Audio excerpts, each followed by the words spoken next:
Hi students and welcome back to our channel. आज की video में हम यूनिट 2 का last part which is part 14 discuss करेंगे। इसके अंदर जो हमारा टॉपिक ऑफ डिस्कशन है वो है games and the group dynamics. देखो, एक सोशल ग्रुप क्या होता है? एक ऑर्गेनाइज सिस्टम है। मतलब बहुत सारे जो आपके इंडिविजुअल्स हैं, जब वो एक ऑर्गेनाइज सिस्टम में इकट्ठे होते हैं, एक साथ मिलते हैं, वो एक सोशल ग्रुप हो गया। ठीक है। सिस्टम क्या है? एक ऑर्गेनाइज्ड पार्ट्स, यानी अलग अलग पार्ट्स का एक ऑर्गेनाइज्ड सिस्टम जो बना हुआ है। ठीक है। अब देखो, आप ये कहो कि बस की लाइन में जो लोग खड़े हैं वो एक ग्रुप है, तो हम उनको ग्रुप नहीं कह सकते, क्योंकि यहाँ पे कोई ऑर्गेनाइज सिस्टम नहीं है ना। किसी पर्टिकुलर पर्पस से या किसी पर्टिकुलर कैरेक्टरिस्टिक से मिलकर वो लोग वहां नहीं खड़े, वो रैंडमली लोग खड़े। ठीक है। जब एक प्लूरल, जब बहुत सारे लोग जो हैं वो एक तरह के कैरेक्टरिस्टिक्स दिखाते हैं एक ऑर्गेनाइज सिस्टम के, तब उसको हम साइकोलॉजिकली ग्रुप कह सकते हैं। ठीक है। यानी कि जैसे आप किसी पर्टिकुलर एक्टिविटी के लिए इकट्ठा हुए हो, एक कॉमन इंटरेक्शन के लिए इकट्ठे हुए हो, कोई आपका कॉमन गोल है ना, कॉमन, जैसे आपका एक कंपटीशन में आपको खेलना है, उसके लिए आप सब एक पर्पस से एकत्रित हुए हो, तो हम कहेंगे ग्रुप ऑफ स्टूडेंट्स जो हैं वो खड़े हैं, वो इकट्ठे हुए हैं। तो मतलब एक कॉमन गोल को अचीव करने के लिए जो लोग एक ऑर्गेनाइज सिस्टम में इकट्ठे होते हैं। ठीक है। कैरेक्टरिस्टिक क्या होता है किसी ऑर्गेनाइजेशन का, जो कि डिफाइन करता है सोशल ग्रुप को?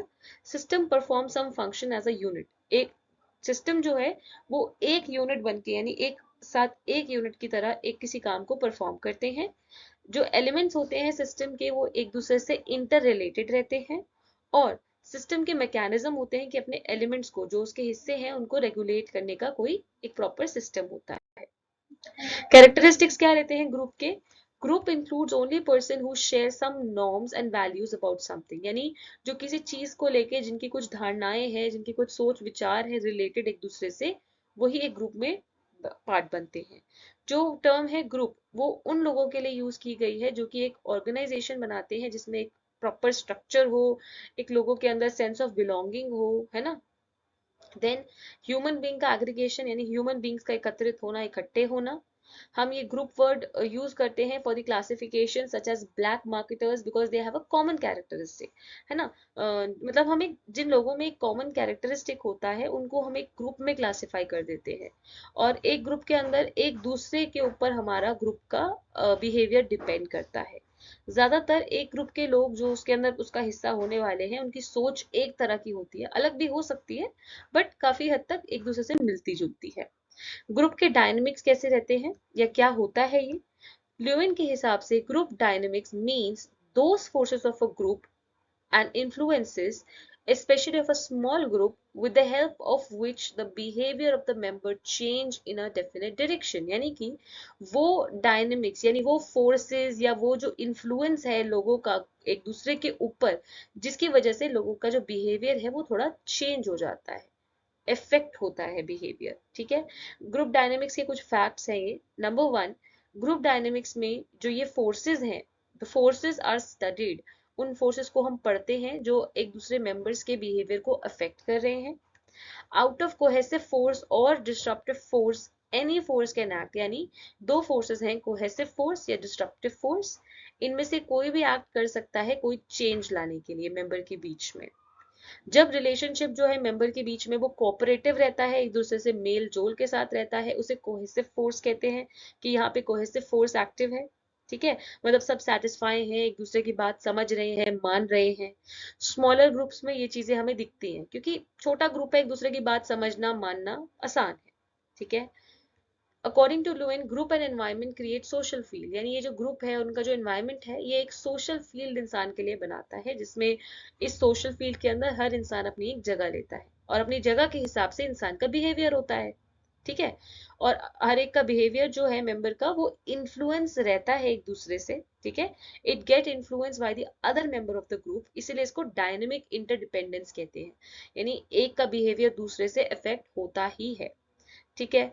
अब जैसे कोहेसिव फोर्स है, वैसे डिस्ट्रप्टिव भी हो सकता है, जब लोगों के बीच में कॉन्फ्लिक्ट रहे, एक दूसरे की बात को थोड़ा सा समझने या मानने में थोड़ी दिक्कतें हो, तब इसको हम कहेंगे कि डिस्ट्रप्टिव फोर्स एक्टिव है ना। ठीक है। नेचर एंड कैरेक्टरिस्टिक्स क्या है ग्रुप डायनेमिक्स के? Like an individual, group has also it's behaviour, यानी जैसे हमारे एक इंसान के अंदर अपना बिहेवियर होता है, वैसे ग्रुप का भी अपना एक बिहेवियर होता है जो कि चेंजेबल है, यानी सिचुएशंस के हिसाब से बदलता है। ग्रुप के इंटरेक्शंस को हम सोशल इंटरेक्शन भी कहते हैं, क्योंकि काफी लोगों के बीच में होती है, ठीक है। और जो चेंजेस, द चेंजेस विच अकर, जो चेंजेस इस सोशल इंटरेक्शन की वजह से हो रही हैं, उसी को हम ग्रुप डायनेमिक्स में पढ़ते हैं। ग्रुप डायनेमिक्स की वजह से ही हर ग्रुप का जो फॉर्म है वो इफेक्टिवली एक्सपैंड हो पाता है, पढ़ा जा सकता है।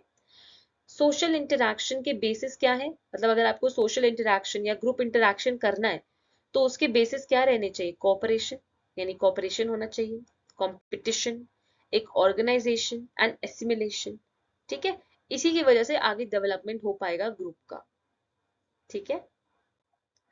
Factors affecting the group dynamics, कौन से फैक्टर्स हैं जो इफेक्ट करते हैं? इंडिविजुअल एंड ग्रुप गोल, इसका मतलब सारे जो मेंबर हैं ग्रुप के वो अपने अपने काम करते हैं अपने अपने गोल्स अचीव करने के लिए, वैसे ही एक ग्रुप का भी अपना गोल होता है, ठीक है, जो कि सारे मेंबर्स की कोऑपरेशन पे डिपेंड करता है कि वो कैसे गोल की तरफ आगे बढ़ रहे हैं।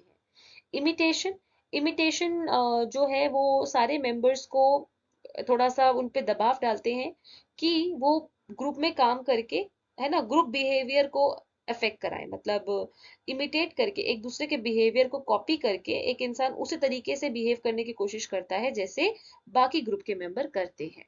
सजेशन, सजेशन से मेंबर्स जो हैं एक साथ सब लोग सोच सकते हैं, क्योंकि अपने सजेशन देंगे, अपना पॉइंट ऑफ व्यू देंगे, तो बाकी लोग भी उनकी बात सुन के समझ के अगर अच्छी लगे तो मान सकते हैं और एक ही डायरेक्शन में सब सोच सकते हैं। सिंपथी, सिंपथी से ग्रुप की फीलिंग हमेशा अच्छी बनी रहती है, अगर आप सिंपथाइज कर रहे हैं एक दूसरे से तो ग्रुप का जो फीलिंग है वो अच्छे से बना रहेगा।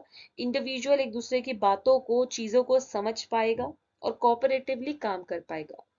ग्रुप कोहेसिवनेस, एक ग्रुप में कोहेसिवनेस होना बड़ा जरूरी है, क्योंकि तभी, जैसे मतलब एक गुड कैरेक्टरिस्टिक है, तभी लोग साथ मिलके चल पाएंगे आगे। देखो, importance of group dynamics in education and learning, सबसे पहला बात है इसका ग्रुप कॉन्शियसनेस। ग्रुप कॉन्शियसनेस मतलब अपने ग्रुप के बारे में आप कॉन्शियस होने चाहिए हो, जैसे मैनेजर्स होते हैं, प्रिंसिपल्स, टीचर्स, वो अपने बच्चों को, जो उनके स्टूडेंट्स होते हैं उनको अलर्ट रखते हैं अपनी ड्यूटीज को लेकर, कैसे? जब वो उनके काम को रिव्यू करते हैं, यानी वो कॉन्शियस हैं कि क्या हो रहा है, क्या नहीं हो रहा है, कैसा काम चल रहा है। सेकंड आता है ग्रुप टीचिंग टेक्निक, एक हैबिट होनी चाहिए ग्रुप वर्किंग की, ठीक है, जो कि जीडीज यानी ग्रुप डिस्कशन, सेमिनार्स की मदद से हम बना सकते हैं। टीचिंग एस्थेटिक सब्जेक्ट, यानी कि एस्थेटिक सब्जेक्ट जैसे म्यूजिक, पोइट्री, आर्ट, ये सब पढ़ाएं जिससे बच्चों के अंदर मोटिवेशन और इंस्पिरेशन आए, उनकी लर्निंग कैपेसिटी बढ़े। Celebration of days and festivals, जो भी ग्रेट लोग हैं ग्रुप के अंदर, या जो भी नेशनल फेस्टिवल्स हैं, स्पोर्ट्स डे है, एलिमनाई मीट है, इस तरह की चीजें सेलिब्रेट करें जिनसे बच्चों के अंदर गुड वैल्यूज, गुड हैबिट्स बढ़ती हैं और उनको कोऑपरेशन, सिंपथी, ये सब चीजें उनके अंदर आती है। Moral and religious teaching, moral और रिलीजियस एजुकेशन के द्वारा हम ग्रुपिज्म की जो ये सेंस है ना, इसको मेंटेन रख सकते हैं। नो स्कोप ऑफ कॉन्फ्लिक्ट, देखो ग्रुप डायनेमिक मेथड अगर हम यूज करते हैं तो इससे क्या होता है, जो लड़ाई का एक स्कोप है वो बहुत हद तक रिड्यूस हो जाता है। Creation of a democratic environment, यानी अगर हम रूल्स मान रहे हैं, ओबे कर रहे हैं और ग्रुप डायनेमिक्स के सारे अजम्पशंस कर रहे हैं, तो इससे हम एक हेल्दी एनवायरनमेंट बना सकते हैं। ग्रुप मेंबर्स जान सकते हैं कि उनके जो पियर्स हैं, मेंबर्स हैं, उनकी क्या एबिलिटीज हैं, क्या कैपेसिटीज हैं, ठीक है। Knowledge of the group nature, group dynamics से हमको पता लगता है कि हमारे ग्रुप का नेचर कैसा है, तो हम उनके लिए सिंपथाइज करेंगे या उनको सजेशन देंगे। सेटिस्फैक्शन ऑफ बेसिक नीड, यानी कि ग्रुप में एक इंसान जब है, हम लोग तो क्या करते हैं, एक दूसरे की नीड्स का ध्यान रखते हैं, एज अ ग्रुप लोगों के ऊपर उनकी जो एक्टिविटीज है उन पर ध्यान रखेंगे।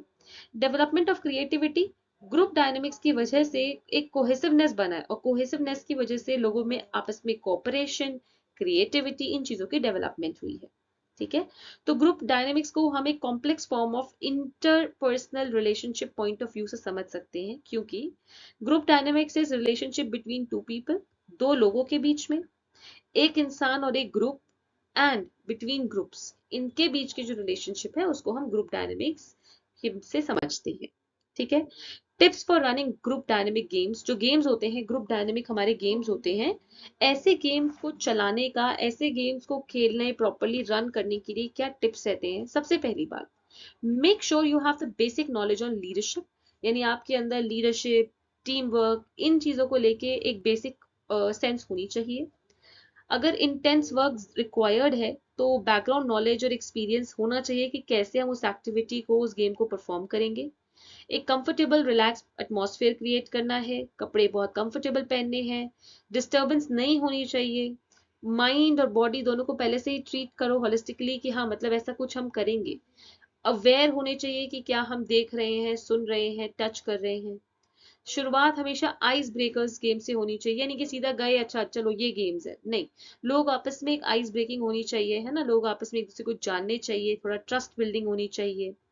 देन टाइम आउट्स होने चाहिए ताकि किसी को कोई प्रॉब्लम है तो उसे हम क्लैरिफाई कर सके। और एक फेयर एंड इक्वल वे में गेम को कंडक्ट करना है। ठीक है, that is all for this particular games and group dynamics topic. I hope आपको ये समझ में आया हो। अपने एग्जाम में अगर आप इसमें से काफी सारे पॉइंट्स जो मैंने दिए हैं उन्हें उठाकर लिखते हैं तो आपको मार्क्स मिल जाएंगे। ठीक है, और इसी के साथ हमारा ये वाला जो सीरीज का सेकेंड चैप्टर का वो खत्म होता है। थोड़ा लंबा गया है बट काफी इंफॉर्मेटिव है, अगर आप पूरा देख लोगे, समझ लोगे तो आपके लिए बहुत बेनिफिशियल रहेगा। So thanks a lot for watching and keep learning.